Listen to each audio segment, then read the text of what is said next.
በስመ አብ ወወልድ ወመንፈስ ቅዱስ አሐዱ አምላክ አሜን። በተመሳሳይ ስም ከሚጠሩት ቅዱሳን መካከል ሰማዕቱ ቅዱስ ለንጊኖስ የመጀመሪያው ነው። ይህ አስቀድሞ ጌታችንን ጎኑን በጦር የወጋው ነው። በኋላም በጌታችን አምኖ ወንጌልን ሰብኮ በሰማዕትነት አርፏል። ከዮናንያን ወገን ሲሆን የሮማ ወታደርም ነበር። ጲላጦስ ጌታችንን እንዲሰቅሉት ለአይሁድ አሳልፎ ሲሰጠው ይህ ለንጊኖስ ከጲላጦስ ጭፍሮች አንዱ ስለነበር የጌታችንን ስቃይና መከራ ላለማየት ከአይሁዳውያን ክፉ ግብራቸው ጋር ላለመተባበር ብሎ ከአካባቢው ሸሽቶ ነበር። በዕለተ ዓርብ ሮማውያን በጌታችን መከራ ያልተባበረ ሁሉ እንደ ንጉሥ ጠላት ስላዩት መድኃኔዓለም ኢየሱስ ክርስቶስ በመጨረሻ ሰዓት ተፈጸመ ካለ በኋላ ለንጊኖስ ወደ ቀራንዮ ተራራ ወጣ። ሮማውያኑም የሁለቱን ሽፍቶች አጥንት ሲሰብሩ ለንጊኖስ ደግሞ ከሞተ መቼም አልጎዳውም ብሎ አስቦ የጌታችንን ጎኑን ወጋው። በዚያም ጊዜ አንድ ዓይኑ ዕውር ነበርና ከጌታችን ከግራ ጎኑ ውሃና ደም ሲወጣ የታወረ ዓይኑን ቢነካው ዓይኑ በራችለት። በዚህም እጅግ ተገርሞ እየተደሰተ የሆነውን ሁሉ ማስተዋል ጀመረ። ጌታችንም ቅድስት ነፍሱን በፈቃዱ ሲለያት የተፈጸሙትን ታምራት ሁሉ አስታወሰ። ቅድስት ትንሣኤውንም ሲሰማ ይህንን ምስጢር ይገልጽለት ዘንድ ወደ እግዚአብሔር መጸለይ ጀመረ። ጌታችንም ቅዱስ ጴጥሮስን ላከለትና ሁሉን ምስጢር ገለጸለት። ያን ጊዜ በሙሉ ልቡ አምኖ እስከ ሞት ድረስ ለመታመን ተዘጋጅቶ በክፎች አይሁድ ፊት ስለ ጌታችን አምላክነት መመስከር ጀመረ። አይሁድና ሮማውያን በምስክርነቱ እጅግ ተቆጥተው ያሳድዱት ጀመር። ወደ ታናሿ እስያ ሂዶ በዚያ ወንጌልን እንደ ሐዋርያት በመስበክ ብዙዎችን ወደ ቀናች እምነት መልሷቸዋል።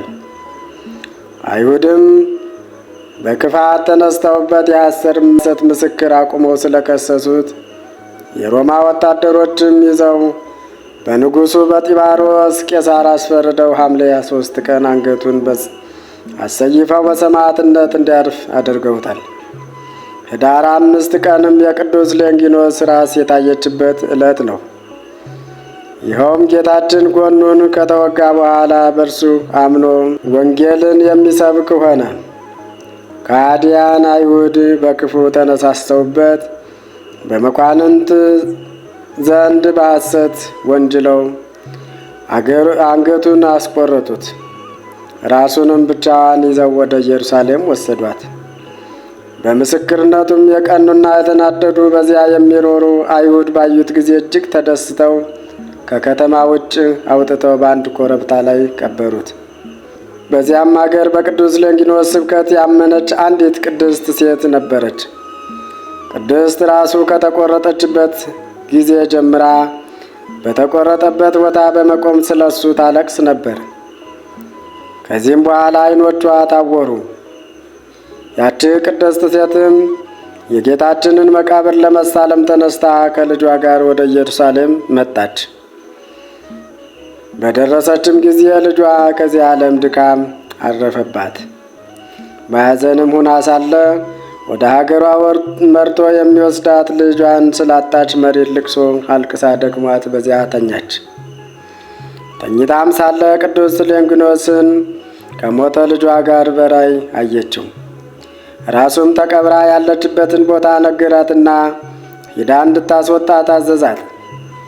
ወደ ቦታውም ሂዳ ስታስቆፍር መዓዛው እጅግ ጣፋጭ የሆነ ሽቶ ከዚያ ወጣ። ያቺ ቅድስት ሴትም የቅዱስ ለንጊኖስን ራስ ያለችበትን ቦታ ስትደርስ ታላቅ ብርሃን ተገለጣላትና ዓይኖቿ በሩላት። የቅዱስ ለንጊኖስን ራስና የልጇን ሥጋ ይዛ ወደ ሀገሯ ወስዳ በክብር ቦታ አስቀመጠቻቸው። እግዚአብሔር ከቅዱሳኑ ረድኤት ጸጋ ክብርን ያድለን፣ ሀገራችንን ሰላም ያድርግልን። አሜን። አባ ሌንጊኖስ ዘደብረ ዝጋግ ትውልዳቸው ኪልቅያ ሲሆን በልጅነታቸው ገዳም ገብተው በመመንኮስ የአባ ሉኪያኖስ ደቀ መዝሙር ሆነው በተጋድሎ ኖረዋል። መምህራቸውም አባ ሉኪያኖስ አበምኔት ሊሾማቸው ሲሉ ውዳሴ ከንቱን በመጥላት አባ ሌንጊኖስ ወደ ሶርያ ሄዱ። በአንዲት ቤተ ክርስቲያንም ተቀምጠው ብዙ አስገራሚ ታምራትን ያደርጉ ነበር።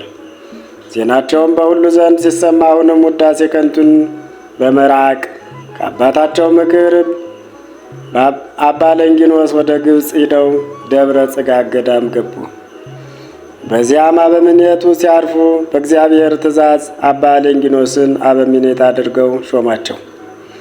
ከጥቂት ጊዜ በኋላ መምህራቸው አባ ሉኪያኖስ መጥተው የመርከብ ጣሪያን እየሰሩ አብረው በአንድነት አንድ ልብ ሆነው በተጋድሎ ኖሩ። ብዙ ታምራት እያደረጉ ብዙ ከኖሩ በኋላ አባ ሉኪያኖስ አረፉ። በዚያ ዘመንም የውሾች ጉባኤ እየተባለ የሚጠራ የጌታችንን ሁለት ባህሪ የሚል ሮማ የረከሰ እምነት በጉባኤ ተወሰነ። ከሃዲው ንጉሥም መርቅያኖስ በአገሮች ሁሉ የጉባኤውን ደብዳቤ መላክ ጀመረ። የንጉሡን ደብዳቤ መልእክተኞቹ ለአባ ሌንጊኖስ አመጡላቸውና በዚህ ጽሑፍ እንድታምኑበትና እንድትፈርሙበት ንጉሥ አዝዟል ብለው ሰጧቸው። አባ ሌንጊኖስም ከቅዱሳን አባቶች ጋር ልማከርበት፣ እኔ ምንም መስራት አልችልም፣ እንድማከርበትም እናንተ ከእኔ ጋር ኑ ብለው የቅዱሳን አጽም ወዳለበት ዋሻ ይዘዋቸው ሄዱ። አባታችንም ለአጽሞቹ እንዲህ ብለው ተናገሩ። የከበራችሁ ቅዱሳን አባቶች ሆይ እናንተ አርፈን ተኝተናል አትበሉ። እነሆ አንዱን ክርስቶስን ሁለት ባህሪ የሚያደርግ በውስጡ የተጻፈበት ይህ ደብዳቤ አምጥተዋልና በቃሉ አምን ዘንድ በውስጡም እፈርም ዘንድ ታዝዣለሁኝ እያሉ አጽሞችን ጠየቋቸው። ያን ጊዜ የተላኩ ሰዎች ሁሉ እየሰሙ ከቅዱሳኑ አስከሬን እንዲህ የሚል ቃል ወጣ። የአባቶቻችንን የሐዋርያትንና የ318 የቀናች ሃይማኖትን አትተው፣ ይህንን የረከሰ ደብዳቤም አትከተል፣ ከአስከሬናችን ቦታ ርቀው እንጂ የሚል ቃል ከአስከሬናቸው ወጣ። ይህንንም የሰሙ የንጉሡ መልእክተኞች እጅግ አድንቀው ወደ ንጉሡ አልተመለሱም። ይልቁንም ራሶቻቸውን ተላጭተው በዚያ መነኮሱ እንጂ። እስከ ዕለተ ዕረፍታቸው በታላቅ ተጋድሎ ኖሩ። የከበሩ አባ ሌንጊኖስም ያማረ ተጋድሏቸውን ጨርሰው የካቲት 2 ቀን በሰላም አርፈዋል። በረከታቸው፣ ጸጋቸው፣ ሀብተ ረድኤታቸው ከሁላችን ጋር ይኑር። አምላከ ቅዱሳን ቅዱስ እግዚአብሔር ሰላሙን አንድነቱን ያድለን። አሜን።